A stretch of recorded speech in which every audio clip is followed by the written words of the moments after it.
Sai Krishna లోకప్ death కేసులో దర్యాప్తు ముమ్మరంగా సాగుతోంది. కీలక సాక్షుల నుంచి సిట్ వివరాలు సేకరిస్తోంది. సాయి కృష్ణకు కృష్ణలంకకు చెందిన ఆర్ఎంపీతో వైద్యం చేయించినట్లుగా గుర్తించారు. లోకప్ డెత్ ఘటన వెలుగులోకి రాగానే ఆ ఆర్ఎంపీ పరారయ్యాడు. అతడిని అదుపులోకి తీసుకుని సిట్ అధికారులు ప్రశ్నిస్తున్నారు. Krishnalanka PS lady constable SIT అదుపులోకి తీసుకుంది.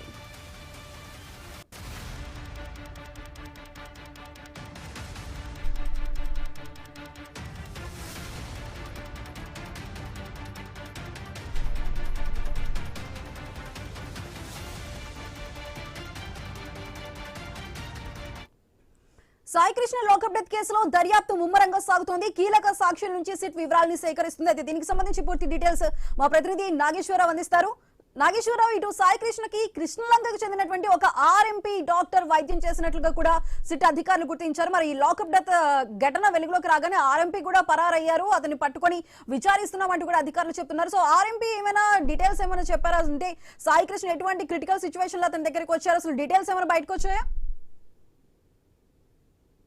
సాయి కృష్ణ ఏదైతే మృతి చెందిన అంశాన్ని చూసుకుని ఏదైతే సిట్ అధికారులు ఏదైతే దర్యాప్తు వేగం పెంచారని అయితే చెప్పవచ్చు. దీంతో భాగంగానే ఏదైతే ఈ యొక్క లాకప్ డెత్ ఘటన తర్వాత సిఐ నాగరాజు ఒక కృష్ణలంకకు చెందిన ఆర్ఎంపీ డాక్టర్ని అయితే తీసుకొచ్చి వైద్యం చేయించినట్టుగా, అది కూడా ఒక పర్సనల్ రూమ్ కి ఆ సాయి కృష్ణను తీసుకెళ్లినట్టు, అక్కడికి తీసుకెళ్లి ఆ వైద్యం చేయించినట్టు ఒక ప్రచారం అయితే నడిచింది. దానికి సంబంధించి ఈ రోజు ఏదైతే సిట్ అధికారులు ఆర్ఎంపీని అదుపులోకి తీసుకుని విచారిస్తున్న పరిస్థితి అయితే ఉంది. ఇంతకు ముందు చూసుకుంటే హెడ్ కానిస్టేబుల్ ని సిట్ అధికారులు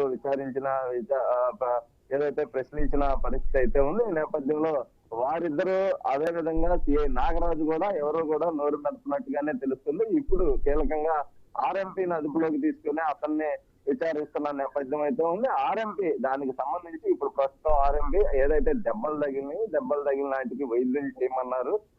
దానికి సంబంధించి ఏదైతే బాగా కొట్టినట్లుగా అయితే మాకు కనిపిస్తుంది. దానికి సంబంధించి పెయిన్ కిల్లర్ కి సంబంధించి ఇంజక్షన్ గానీ టాబ్లెట్స్ గానీ అతను ఇచ్చినట్లుగా, అదే విధంగా కొన్ని గాయమైన వాటికి కట్టినట్లుగా మాత్రమే అతను చెప్తున్నట్లుగా అయితే మనకి తెలుస్తున్న విషయం. అయితే దీనికి సంబంధించి ఆ డెడ్ బాడీ ఏమైందన్న అంశాన్ని నాకు ఆర్ఎంపీ అయితే తెలియదు అన్నట్టుగా ఆ వైద్యం చేసి నేను వెళ్ళిపోయాను తర్వాత అనే విధంగా కూడా అతను చెప్తున్నట్లుగా అయితే మనకి సమాచారం అందుతుంది. మొత్తంగా సిట్ అధికారులు అయితే పూర్తిగా ఏదైతే ఆర్ఎంపీని అదుపులోకి తీసుకోవడంతో పాటు ఏదైతే కృష్ణలంక పోలీస్ స్టేషన్ కి సంబంధించి ఒక మహిళా కానిస్టేబుల్ ను కూడా అదుపులోకి తీసుకుని విచారిస్తున్నట్లు. ఎందుకంటే ఆమె ఏదైతే కృష్ణలంక పోలీస్ స్టేషన్ లో ఉన్న మహిళా కానిస్టేబుల్ గత ఏదైతే సిఐ నాగరాజు ఉండగానే ఆమె డ్యూటీ చేస్తున్నట్లుగా గుర్తించినట్లుగా తెలుస్తుంది. ఆమె ఉన్న డ్యూటీలో ఉన్న సమయంలో సాయి కృష్ణాన్ని కొట్టి హెచ్చరించడంతో పాటు దేశంలోనే ఒక పక్క దెబ్బలు తగిన వ్యక్తిగా పడేసిన పక్కన ఫుడ్లో పెట్టినట్లుగా తెలుస్తుంది. ఈ నేపథ్యంలోనే ఏదైతే ఆ మహిళా కానిస్టేబుల్ ను విచారించేందుకు ఆమెని సిట్ బృందం అయితే పిలిచి విచారిస్తున్నట్లుగా కూడా తెలుస్తుంది. వీరిద్దరిని ఆర్ఎంపీ ప్లస్ ఈ మహిళా కానిస్టేబుల్ తో పాటు ఏదైతే చూస్తే ఏదైతే హెడ్ కానిస్టేబుల్ ప్రశ్నించే అంశం అయితే ఉంది. మొత్తంగా ఎవరిని ఎన్ని ప్రశ్నించినా ఏదైతే ఆ డెడ్ బాడీకి సంబంధించిన అంశం ఇప్పటి వరకు సిట్ అధికారులు గుర్తించిన పరిస్థితి అయితే ఉంది.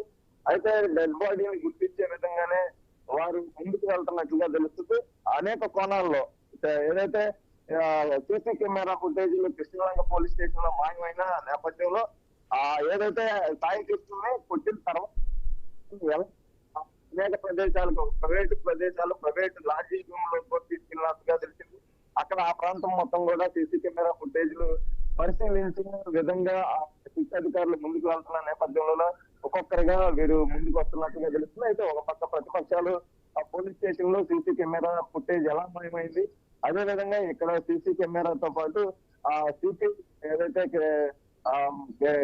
ఎన్టీఆర్ జిల్లాకి సంబంధించి కృష్ణా జిల్లా ఎన్టీఆర్ జిల్లాకి సంబంధించిన ఏసీపీ దగ్గర ఈ యొక్క ఫుటేజ్ కూడా ఉండాలి, అలాంటిది ఎక్కడా లేదు, మాయమైపోయిందని చెప్పడం వెనక చాలా పెద్ద అధికారులు, అలాగే దీనికి సంబంధించి వెనకాల పెద్ద రాజకీయ కోణంలో కూడా ఈ యొక్క లాకప్ డెత్ జరిగింది అనే అంశం అయితే ప్రతిపక్షాలు తీసుకొస్తున్నాయి. ఏదేమైనప్పటికీ సిట్ అధికారులు దానికి దర్యాప్తు మాత్రం ముందుకు వెళ్తున్న పరిస్థితి అయితే ఉంది. ఏదైతే ఇప్పటి వరకు సిఐ నాగరాజుతో పాటు హెడ్ కానిస్టేబుల్, అదేవిధంగా ఆర్ఎంపీ, మహిళా కానిస్టేబుల్ వీళ్ళ కింద స్థాయి వాళ్ళు మాత్రం విచారించిన నేపథ్యం ఉంది. అసలు సిఐ నాగరాజు నోరు తెరిస్తే అలా అతను నోరు తెలిస్తే కనుక ప్రజాప్రతినిధులు ఏదైతే వీళ్ళు బయటకు వస్తారనే విధానం మూలాన అతన్ని నోరు తెరవకుండా ఉండే విధంగా ఉన్నత అధికారులు వ్యవహరిస్తున్నారని ఒక పక్క ఏదైతే విమర్శిస్తున్న నేపథ్యం ఉంది. అదేవిధంగా ఇప్పుడు ఏదైతే హెడ్ కానిస్టేబుల్ కాల్ డేటా, అదేవిధంగా ఆర్ఎంపీ సంబంధించి ఆయనది, అదేవిధంగా ప్రస్తుతం విచారిస్తున్న ఆ మహిళా కానిస్టేబుల్ సంబంధించిన కాల్ డేటా, వీళ్ళందరూ కూడా కొన్ని ఆధారాలు బయటకు వచ్చే అవకాశం ఉంది. నాగరాజు ఏదైతే సిఐ నాగరాజు సస్పెండ్ అయిన సిఐ నాగరాజుకు సంబంధించిన ఫోను, ఇవన్నీ కూడా కాల్ డేటాలు మొత్తంగా తీస్తే గనక ఆయన నోరు మెదకపోయినా కూడా కొన్ని అంశాలు దర్యాప్తులో తేలే అవకాశాలు ఉన్నాయని కూడా సిట్టు భావిస్తుంది. ఇదే విధంగా కూడా ఇంకా ప్రశ్నించే అవకాశం ఉంది. Right Nageswararao, thank you.